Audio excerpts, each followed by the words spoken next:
Project Canary has been designed for the mining industry. Its intention initially is to bring people's safety behaviour into their conscious awareness. So it's focused on teaching first principles of safety. It's designed to be used in a facilitated environment, in a blended situation, so people would have specific documents and perhaps assessment tools on hand with them while they play the game. It's not designed necessarily to deliver content, but to support the practical application of the content that's being delivered. But isn't this compliance and training where people need to know information?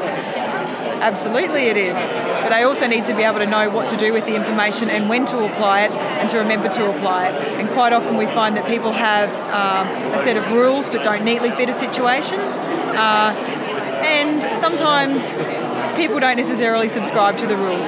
So it's that issue of how you bring the whole concept of safety behaviour to people's hearts and minds. How does it work with those sort of really strongly kinesthetic learners?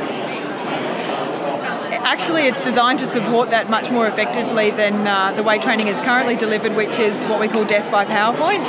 So the intention is to allow people an opportunity to practice, to have a go, and a lot of discussion and interaction. So depending on how the trainer chooses to use the tool, the learner can either play the game and have a go, but that's also why we've made it a blended situation where learners would have a go of actually, for example, one of the exercises in the task is to move a pallet that has a very heavy cylinder on it, and what we would suggest in a real situation, you have to strap the pallet down.